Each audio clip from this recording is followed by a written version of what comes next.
Welcome to today's deep dive.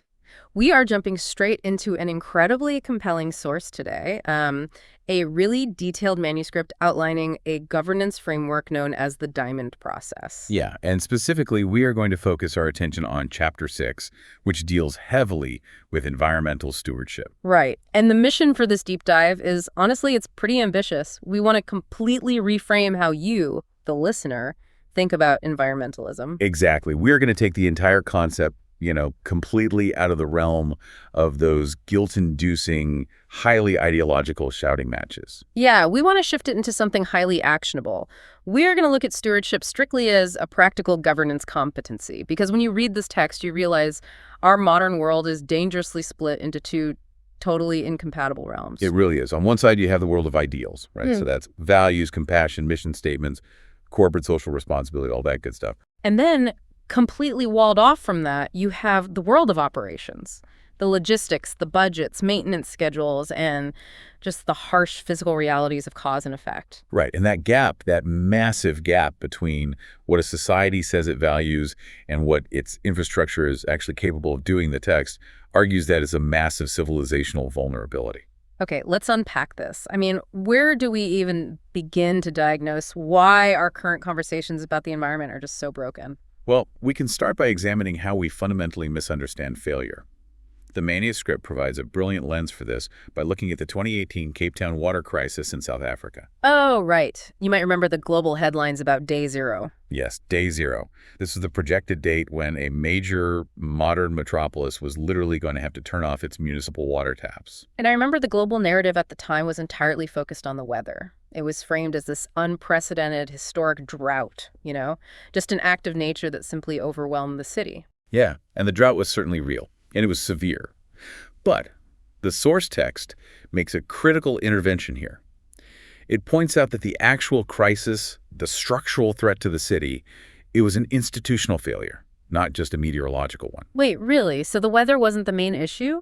I mean, it was a trigger, but when investigators and analysts actually looked under the hood, they found a decade of deferred maintenance on existing water infrastructure. Oh, wow. A whole decade. Yeah, they found long-term climate projections that had been consistently ignored in municipal planning sessions. And, they found fragmented responsibilities just scattered across different government agencies that didn't even communicate with one another. So the drought wasn't the sole cause of the crisis at all. It was simply the stress test that finally exposed a profoundly broken operational system. Precisely. Because, let's be honest, it is much easier for a politician to blame the sky for not raining than it is to hold a press conference apologizing for 10 years of ignored pipeline maintenance. Absolutely. And because we shy away from the deeply unglamorous reality of deferred maintenance, we tend to fall into two very distinct unhelpful extremes when we talk about environmental decline. What are those? The first trap the source identifies is moral accusation. So this is the pervasive idea that humanity is just a virus on the planet, or that a specific economic system is an evil force causing all the damage. Or that, the moral failing of climate denialism is the root of all evil. Right. It turns the physical environment into a battlefield for moral purity. And the second trap is sort of the mirror image of that, isn't it? The manuscript calls it technological optimism. Yes. It's the incredibly convenient belief that we don't really need to undergo the painful process of changing how we govern ourselves. Because some brilliant, undiscovered future innovation is going to swoop in and magically suck all the carbon out of the air. Exactly, and refill the aquifers just in time. I have to push back on this framing a little bit, though. Let's use an analogy. Say you own a car, and you drive it into the ground for 10 years without ever bothering to change the oil. Okay, sure. Eventually, the engine block seize up, and the car dies. Now, the car breaking down is a mechanical reality, sure. But doesn't ignoring the oil change for a decade make it a moral failure on the part of the driver? If we are the drivers of the planet, aren't we committing a moral failure by neglecting the maintenance? That analogy perfectly captures how we intuitively want to view the situation.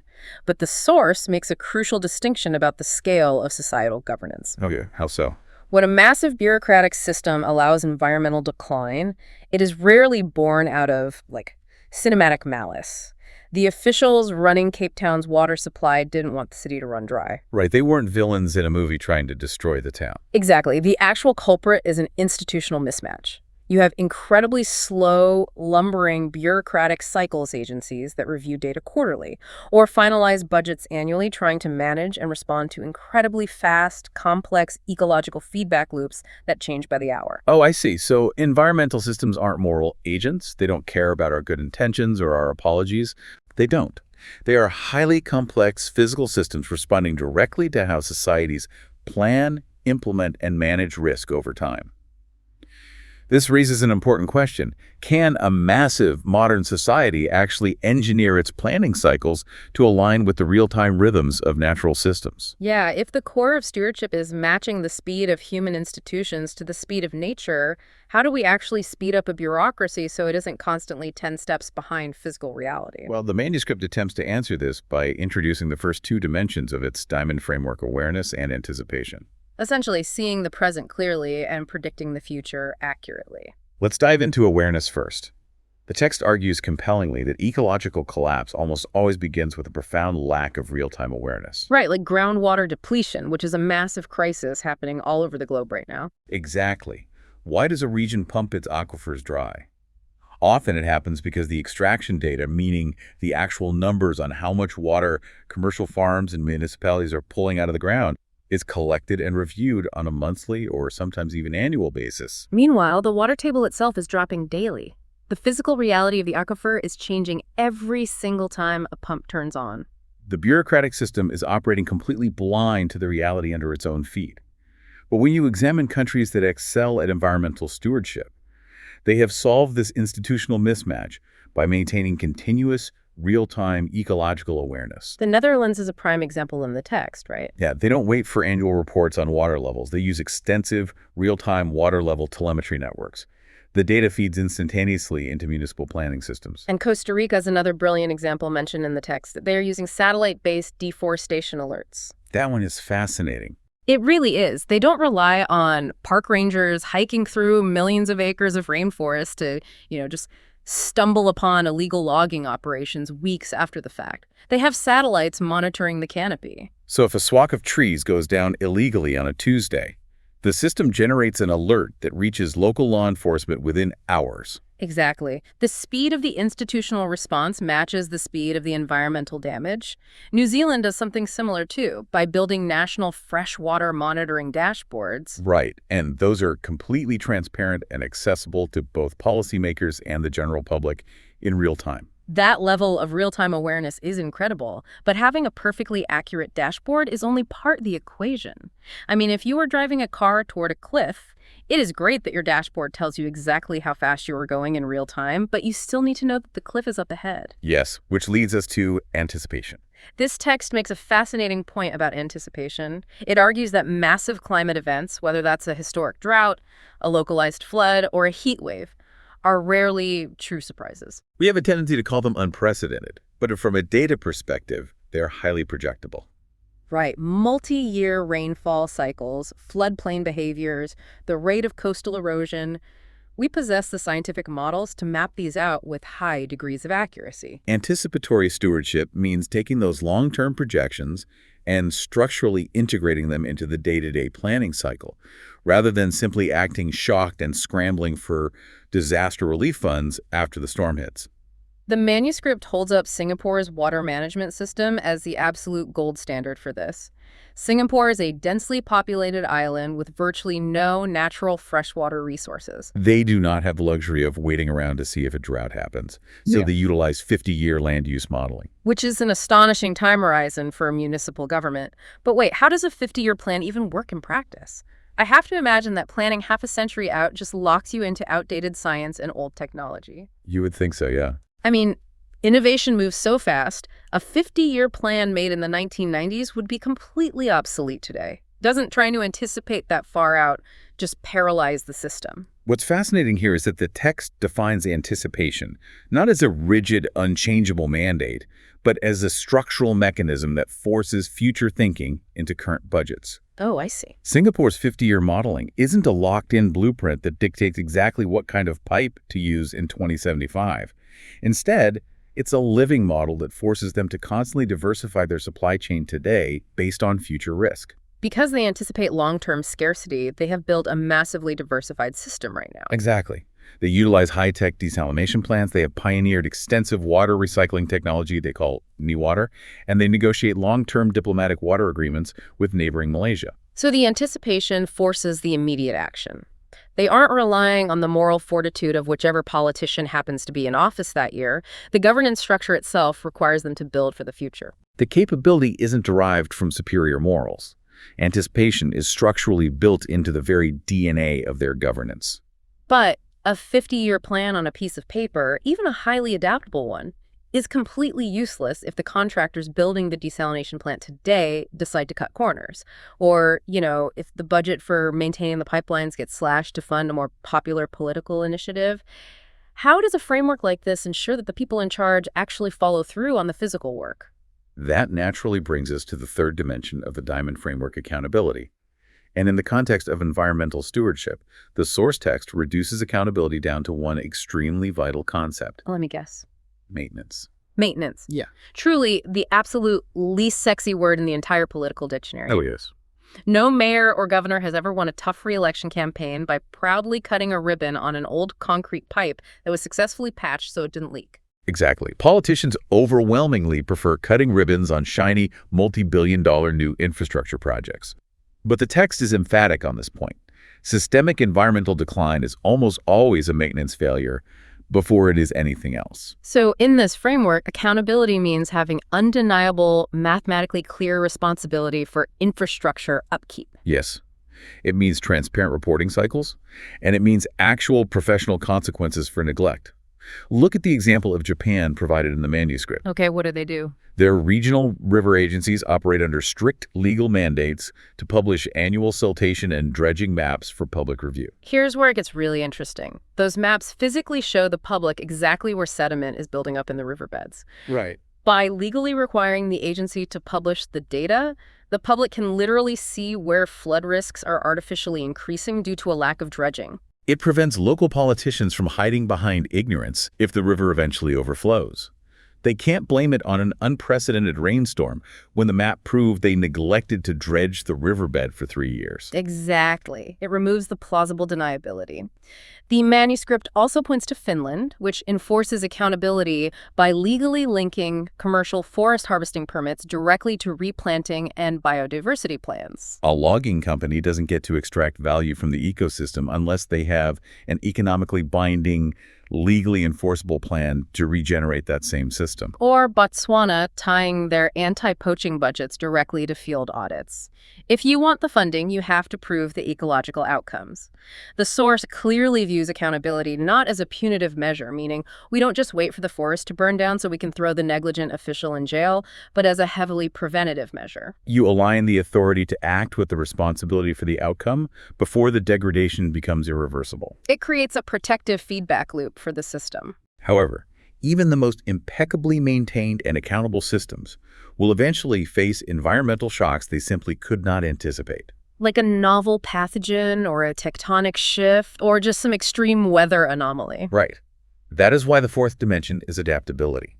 Because natural systems are inherently chaotic and prone to change, human governance systems must be modular and flexible. We have to design for stress, not just for a theoretical baseline of stability. The example that really cemented this for me in the text was the concept of resilient agriculture. If you want a national farming system that can actually survive severe climate variability, you do not bet the entire agricultural sector on one single highly optimized method. No, you build adaptability into the design. Right. You incorporate regenerative practices to aggressively build soil carbon, which helps retain moisture. You plant a mosaic of drought-resistant crops. You utilize rotational grazing alongside precision irrigation. You assume the stress is coming, and you design a system capable of flexing. The contrast is vital here. If an agricultural system relies on a single hyper-optimized monoculture method because it produces the highest short-term yield, that system becomes inherently brittle. Right, because it's only built for one perfect set of conditions. Exactly. When the environmental conditions change even slightly, say a 2-degree temperature shift or slight drop in annual rainfall, brittle systems don't just underperform, they shatter. Adaptable systems, by contrast, possess the modularity to flex, reorganize, and maintain core functionality, even under immense stress. Let's bring this all together. We have explored the 4 dimensions: real-time awareness, long-term anticipation, preventative accountability, and structural adaptability. But these dimensions don't just float in the ether. No, they don't. The manuscript explains that they serve as the operational dimensions for what it calls the diamond cycle. And walking through how this engine actually runs has massive implications for you, the listener. It really does. It doesn't matter if you are managing a massive national water grid, running a corporate supply chain, launching a local community garden, or honestly just trying to filter the overwhelming noise of the daily news. The diamond cycle operates as an 8-step engine that continuously runs across 4 spheres of society. The spheres are politics, which defines our values and our identity; economics, which dictates how we resource our actions; the environment, which is the physical reality where our actions take place; and society, which represents how we experience the results of our actions and learn from them. The framework argues that any functional institution moves through these spheres via 8 distinct steps: define the task, plan, develop, implement, assess, reflect, learn, and finally, character. But merely listing those steps sounds like reading a textbook. The absolute operational genius of this framework is buried in a tiny insight in Chapter 5. It states, opposites generate criteria. It is an incredibly powerful concept that elevates this entire framework from a theoretical diagram into a practical daily operating system. Yes. It means that the steps located opposite each other on this circular 8-step cycle aren't just philosophically related. They create the actual grading rubric for one another. Okay, let's map this onto a real-world scenario for the listener. Say your company decides to launch a massive sustainability initiative. Step 1 is define the task. The operational opposite of the task on this cycle is assess. Right. This means that the task you define on day 1 creates the exact mathematical criteria for your assessment on day 300.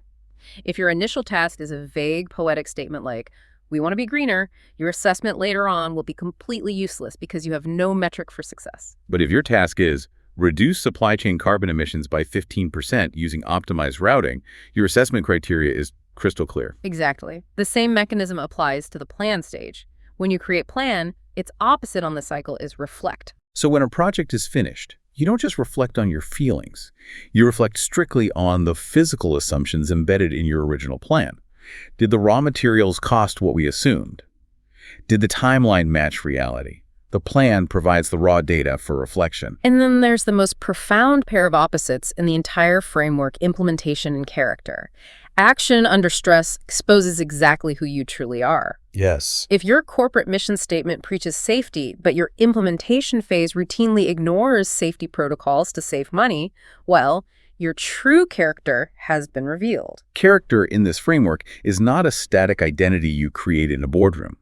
It is the cumulative outcome of how an institution implements its plans in physical reality and how it learns from its inevitable failures repeatedly over time. So when you are looking at your own world, whether you are dealing with a team missing its targets, a community project falling apart, or a government failing to deliver on a promise, this framework fundamentally shifts your analytical mindset. It really does. Stop asking the lowest common denominator questions like, who is to blame? Who are the bad guys here? Instead, start diagnosing the actual breakdown. Ask your team, did our process fail because we lacked real-time awareness of the problem? Did we fail at anticipating the risk? Was there a lack of accountability for the basic maintenance? Or did we build a brittle system with absolutely zero adaptability? If we connect this to the bigger picture, what the Diamond Framework is ultimately arguing is that competence is not a luxury. Operational competence is the absolute foundation of civilization. It is. You can possess the most righteous, scientifically sound, morally pure ideology in human history. But if your institutions lack the rigorous step-by-step process required to translate those beautiful values into physical reality, you will fail to protect the very environment you claim to revere. It is the ultimate paradigm shift. We spend so much cultural energy treating environmental stewardship like an ideological shouting match. It's a purity test where you are either on this team or that team. But this source cuts through all of that noise. It states unequivocally that stewardship is a rigorous, deeply unglamorous discipline of capacity building. It is an operational competency, plain and simple. So what does this all mean? It means that a mature society doesn't rely on having good intentions. It relies on disciplined cycles of practice. It leaves us with a profound, lingering thought to mull over. If the true character of an institution, or even a whole society, is formed entirely by the repeated cycles of how it implements its plans and learns from physical reality, then what happens when an entire civilization's character is judged not by its poetic mission statements, its political speeches, or its theoretical ideals, but strictly by the physical condition of its infrastructure the morning after a major storm?